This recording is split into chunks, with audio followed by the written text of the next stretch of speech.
Bonjour à toutes et à tous, on se retrouve aujourd'hui pour une nouvelle vidéo sur le langage LaTeX et aujourd'hui nous allons parler d'un package que j'ai découvert récemment qui est le package gnuplot-tech et qui permet d'insérer des scripts gnuplot dans votre document LaTeX.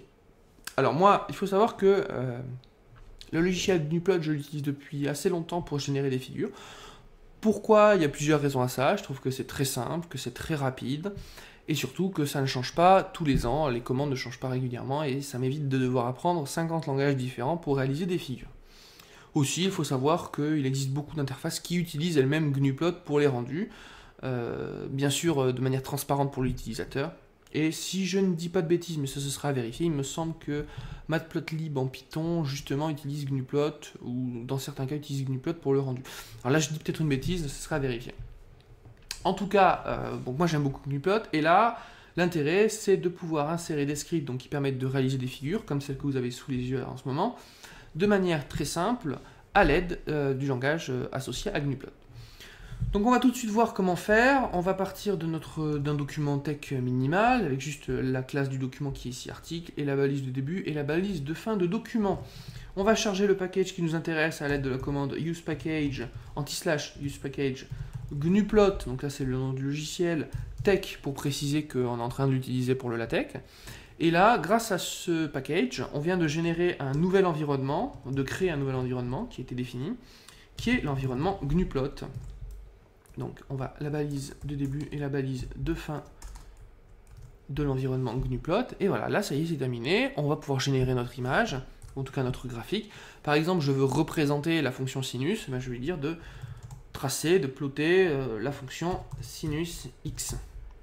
Je compile, je regarde le résultat, et là, voilà, parfait. Vous voyez, ici, très facilement, très simplement, on a la représentation graphique de la fonction sinus dans notre document PDF. Donc c'était vraiment extrêmement simple. Alors après, pour ce premier rendu, c'était très facile. Et bien sûr, comme toujours, si on veut quelque chose d'esthétiquement plus abouti, rajouter des couleurs, des options, il va falloir bien sûr se lancer dans la compréhension des commandes Gnuplot et des spécificités. Mais là, ça dépasse le cadre de cette vidéo, c'est pas du tout ça que je vais vous montrer aujourd'hui. Je vais bien sûr en passant en montrer quelques-unes, mais c'est vraiment pas le cœur de cette vidéo. Par contre, ce qui est lié vraiment à cette vidéo, c'est que là je vous ai caché une ou deux informations importantes, et dont je vais y remédier tout de suite. La première, alors je pense que c'est assez évident, mais il est important de le signaler tout de même, j'utilise un logiciel qui est Gnuplot pour générer mes images. Ce logiciel-là, si vous ne l'avez pas installé sur votre machine, ça ne va pas fonctionner et il va vous insulter en compilant. Donc première chose à vérifier, c'est que vous avez bien installé Gnuplot. Alors il faut savoir que Gnuplot est disponible sur Linux sans aucun problème, de manière très simple. Il existe aussi une version pour Windows, ça j'en suis sûr, et sauf erreur de ma part, il me semble bien que c'est aussi disponible sur Mac. Donc là, il n'y a pas de problème non plus. Hein. C'est vraiment un logiciel multiplateforme et très facile à trouver. Hein. Il y a beaucoup de documentation sur Internet. Et si vous plongez là-dedans, vous verrez, c'est très agréable de ce point de vue-là. Donc là, on l'installe, ça c'est la première étape, sinon ça ne sert à rien. Ensuite, bien sûr, il faut que le package gnuplot-tech soit installé, sinon, encore une fois, ça ne sert à rien. Donc là, c'est pas le but de la vidéo de vous montrer comment faire. Par contre, il y a encore une chose à voir, pour que ça se passe comme je vous l'ai montré pour l'instant. Il faut préciser, il faut donner une option au compilateur. Alors là, ça va dépendre du logiciel que vous utilisez pour générer vos documents. Donc si vous utilisez par exemple TechMaker, je dois vous avouer que je ne sais pas du tout si c'est fait par défaut, je ne sais pas où le modifier. Moi ce que je vois c'est que, je vais vous montrer sur Genie comment je fais. Ici j'ai l'onglet construire, et moi quand je compile j'appuie directement sur la touche F9 qui me dit qu'elle utilise PDF LaTeX pour générer un document PDF. Donc ce que je vais faire c'est préciser au compilateur une option qui est nécessaire pour que l'environnement Gnuplot, via le package gnuplot-tech, fonctionne correctement. Donc là, ça va se faire en définissant les commandes de construction. Et ici, je vais sur la bonne ligne, donc PDF LaTeX vers PDF, et je vais rajouter une option. Donc là, ici, vous avez PDF LaTeX, donc c'est le nom du programme, c'est le nom du compilateur. Ici, ça précise qu'il faut prendre le fichier en cours d'utilisation. Là, je fais une deuxième compilation en précisant que je veux qu'il affiche dans un fichier les erreurs, si je dis pas de bêtises. Et voilà, l'option qui nous intéresse, c'est de rajouter double tiré, donc les tirés avec le 6, double tiré shell-escape, qui, pour faire simple, va dire au compilateur, tu commences à compiler, puis tu t'arrêtes, tu vas lancer les scripts Gnuplot à part, tu attends d'avoir le résultat, et tu récupères le résultat, donc tu reprends ta compilation en réinsérant les images à ce moment-là. Voilà, il faut lui dire, l'autoriser à s'arrêter en plein milieu pour reprendre par la suite. Donc c'est vraiment l'utilisation de cette option à rajouter. Pour ceux dont c'est écrit trop petit, je vais le réécrire ici. Alors, je vais commenter le pourcentage, et juste pour pas que ça influence le document tech, mais c'est double tiré, shell-escape. Donc vous rajoutez ça en option de votre compilation, et ensuite vous pourrez faire comme moi, tout simplement appuyer, cliquer sur la touche compilation, et tout se fera tout seul, vous n'aurez plus rien à faire. Vous n'aurez pas besoin de gérer le nom de l'image et l'insertion a posteriori. Donc voilà pour l'utilisation, tout ce qu'il en est de comment obtenir le résultat que vous avez sous les yeux. Maintenant, on va aller un petit peu plus loin et on va essayer d'améliorer la qualité de ce que vous avez sous les yeux. Mais on peut tout de suite remarquer une chose, un des avantages, ne serait-ce que sur cette première image, je ne sais pas si vous le voyez bien, mais la police ici qui est utilisée pour les nombres, ici la police qui est utilisée pour le sinus X, bah c'est la police, la tech de base.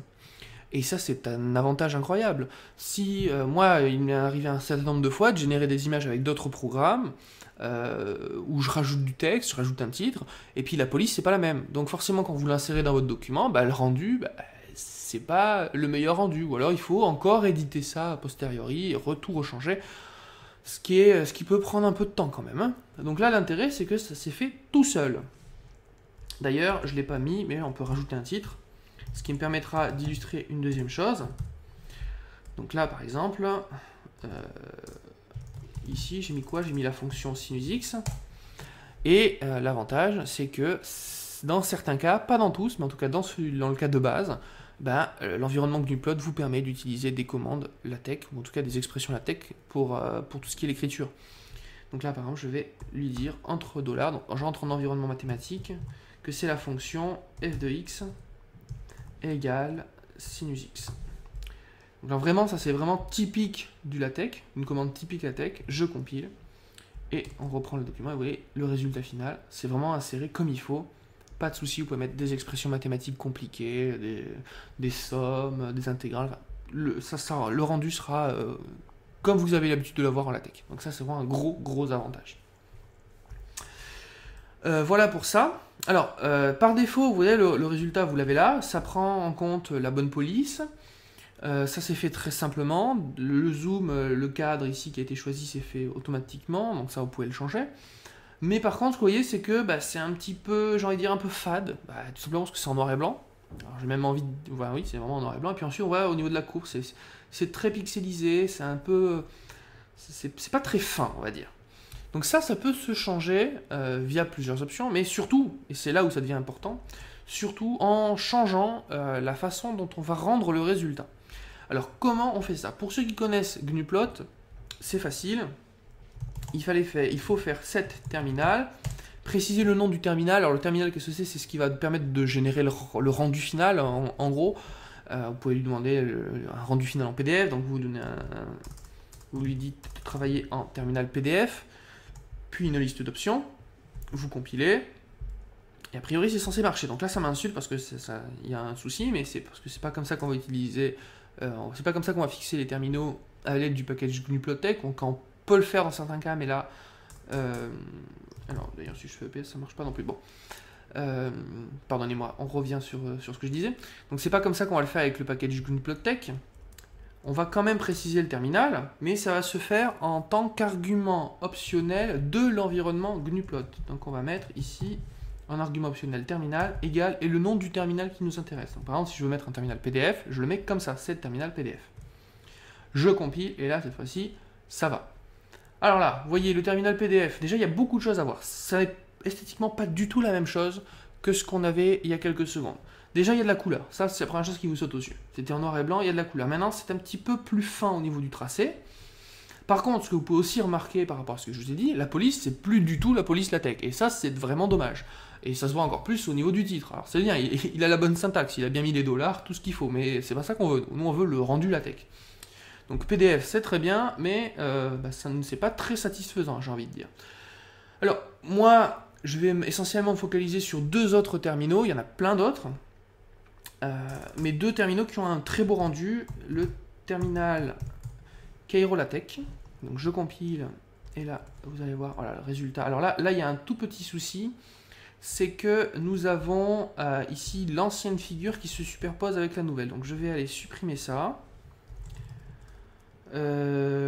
Pop. On va supprimer toutes les images. Je crois qu'elles étaient au format PDF, donc on va recompiler. Voilà, donc j'ai supprimé l'ancienne image et on se retrouve uniquement celle avec le terminal Cairo LaTeX. Et donc là, parfait, on a la couleur, donc l'avantage qu'on a avec le terminal PDF, mais on a aussi la bonne police, ce qu'on a avec le premier terminal. Donc là, on a un rendu qui est vraiment qui est joli, hein, il y a des couleurs, c'est beaucoup plus fin. On peut faire beaucoup d'autres choses, on peut fixer beaucoup d'autres éléments pour obtenir la figure que je vous avais montrée au tout début de la vidéo. Bon, c'est pas l'objectif justement de cette vidéo-là de vous montrer toutes les options possibles, c'était juste de vous montrer qu'on peut changer le terminal et que le rendu change. Je vais vous montrer un autre terminal. Pourquoi je vous en montre un autre alors que celui-là a un rendu qui est très satisfaisant?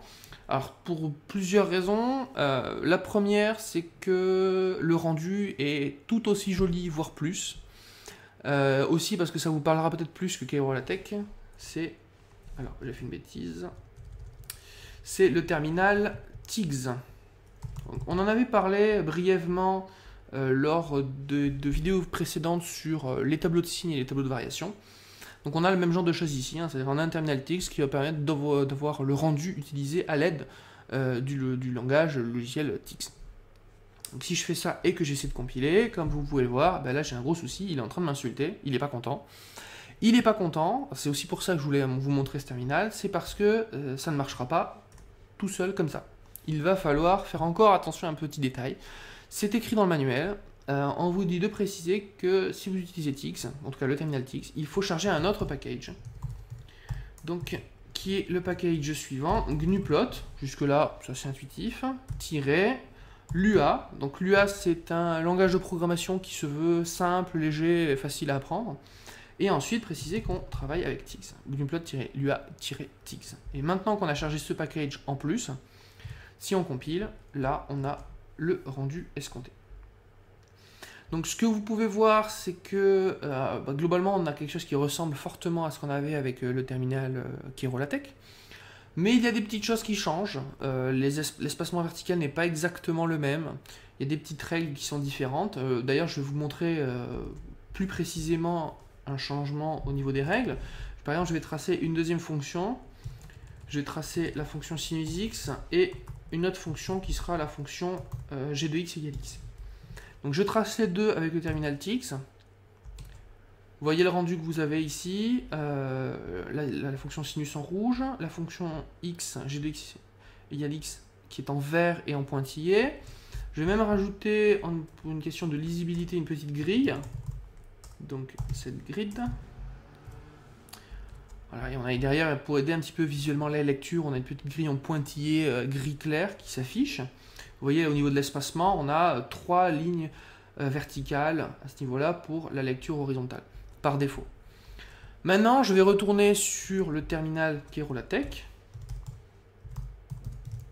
Je compile. Je regarde le résultat. Et vous voyez, c'est pas du tout la même chose. Déjà, verticalement, vous voyez que c'est un petit peu plus aplati. Les pointillés ne sont plus en gris clair, mais sont en noir. La seconde courbe est toujours en verte, mais elle n'est plus en pointillé. Donc, vous voyez, rien que de changer le terminal de sortie, ça change un certain nombre d'options par défaut, et il faut le savoir. Après, c'est une question de goût et une question d'utilisation. D'après le manuel, le rendu TIGS est le meilleur rendu à l'heure actuelle, donc on peut penser à l'utiliser. Par contre, c'est aussi précisé, et ça c'est important, que si vous générez beaucoup d'images dans votre document, Je crois que c'est vrai aussi avec Kerolatech, hein, j'ai fait quelques tests, ça peut énormément ralentir le temps de compilation, puisque ça génère l'image à chaque fois. 2, il faut savoir que vous pouvez, on va dire, dépasser la quantité maximale de mémoire autorisée pour générer les images, si vous utilisez le terminal TX. Voilà. En gros, vous dépassez il y a une certaine capacité limite que vous avez dépassée avec PDF LaTeX et le terminal TX. Alors, il faut aussi savoir que c'est précisé que si vous utilisez l'UATeX ou l'UALaTeX, il n'y a pas de souci. Là, à ce moment-là, vous n'avez pas besoin de vous poser la question, il n'y aura pas de problème. En tout cas, ici, pour juste une figure, on peut passer de l'un à l'autre comme vous le souhaitez. Voilà. Donc on a vu ensemble l'utilisation de base de GNU-PlotTech, les petits pièges qui pouvaient apparaître, on a vu les différents terminaux qui étaient modifiables.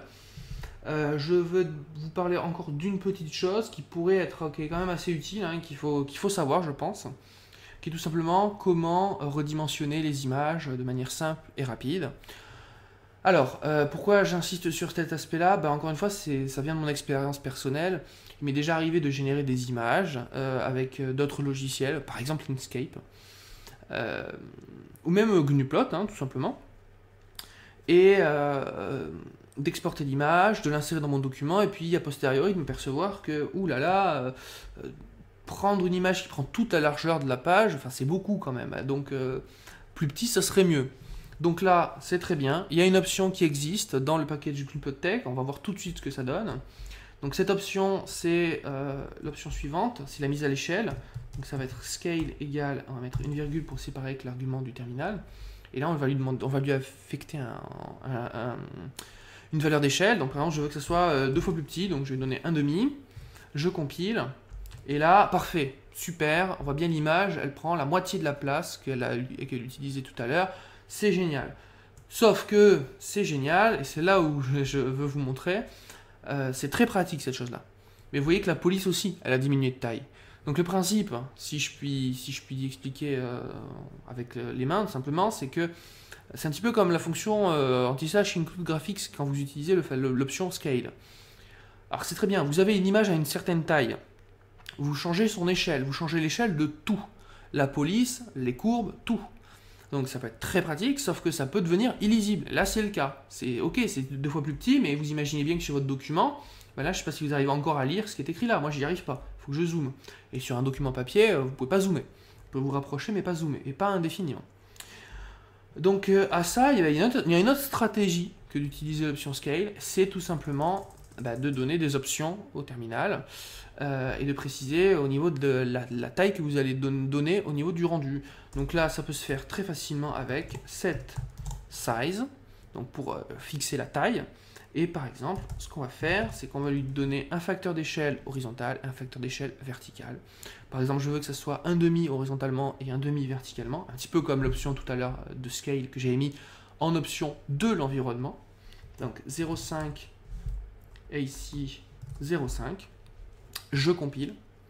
Et là, ce que vous allez voir, c'est que, toujours pareil, parfait, mon image n'occupe plus que la moitié de la largeur, la moitié de la taille précédente. Par contre, regardez bien, la police, elle est écrite beaucoup plus petit. Alors, si vous n'êtes pas convaincu, ce qu'on va faire, c'est que côte à côte, on va mettre la même figure avec l'autre méthode. Donc, j'enlève cette ligne-là et je remets l'option qui était là. Donc, la figure de gauche sera celle avec la méthode qui correspond à utiliser ici cette ligne-là. La figure de droite sera celle avec l'option dans l'environnement GNUplot. Je compile. Et alors, ça se voit pas très bien ici, parce qu'elles ne sont pas côte à côte. Je voulais les mettre côte à côte. Bon, c'est pas grave. Ce qui est intéressant, c'est que vous puissiez voir les différences. Donc, il y a quand même pas mal de différences au niveau de la gestion globale. Là, effectivement, les deux documents ont bien la bonne taille globale.